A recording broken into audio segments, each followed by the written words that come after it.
Hello humans and assorted species. Asalama meda vera malo, ura malo maone.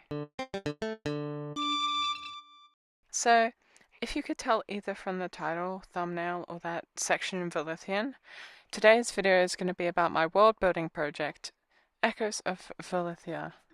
So, you know the drill. This is part of the series on Echoes of Velithia. This is the third part of the series out of 4, and I'm discussing a very small portion of concepts from Echoes of Velithia which I think will be interesting. This video is about the currencies on Binitu over time. Watch the previous videos for information on the planet Binitu, but it's not required knowledge. Before I begin, a disclaimer. I'm not an expert on anything and everything, and anything I say that isn't directly about my world building project may or may not be true. Also, it's an active world building project, so any details can and will change in the future. Let's begin. A quick refresher on the numerous tribes scattered around Binitu at the dawn of Snvari civilization. Only 3 cultures survived long enough to be documented: Lorani, Fanwe, and Azara. Each culture, at some point, had a distinctive currency or method of trading goods. Oh, and also Östersund, but they deserve their own video at a different time. In the arboreal landscapes of Azura, there was originally a bartering system, labor for food or clothing and vice versa. With the discovery of Zashra, a naturally discovered form of world speaking, experts in Zashra would have an upper hand in labor trades. Small round stones form around the north poles of Azura. These stones were collected by the Azura people for their rarity and beauty. However, due to the use of Zashra to trade, it was quickly realized that these gems would amplify the powers of Zashra users by a significant margin, and so a commodity market of these condensed reality crystals, also known as Zisana, was opened. Eventually, a method was found to create these crystals semi-consistently, and so they became the main currency.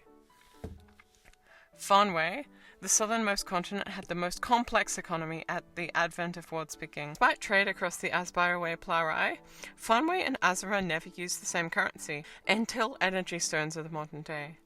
Fanwe had a thriving metallurgy scene, with currency coins made of copper, which were shaped in a variety of ways depending on value, as you can see.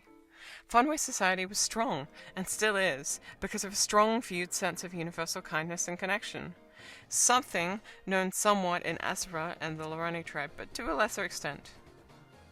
Despite the tribes of Desria and Auraria having a language and writing system, they often stayed to themselves and are speculated to have a variety of ways of conducting themselves.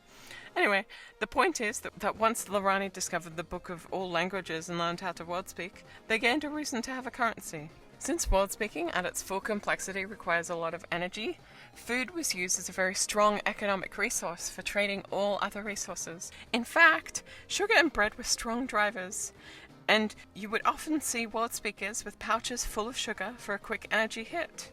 Much closer to the modern day, world speakers figured out how to store large amounts of energy into a stone. This could power world speaking without the use of food, and even in modern day Binitu, energy stones are modern currency. Although usually the capacity of stone is what determines its value, rather than the energy stored within. And now, modern day Binitu. Due to the events of the liberation, a decent portion of the Snvari are now on the Asai, Utopia, where they use a credit token system and universal basic necessity cover. For example, everyone on the Asai has to work during the day almost every day except for large holidays at the middle of each season. But as long as people work, they are given decently sized accommodation, food, necessities, and everything they need. For spending on commodities that aren't strictly necessary, there is a generous income of credit points, which allow for recreational expenditure.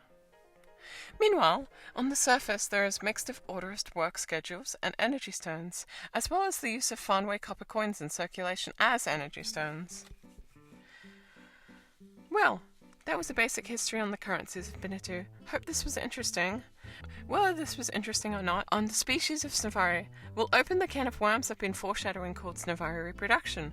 In either melancholy or ebullience, I'm glad you watched this video.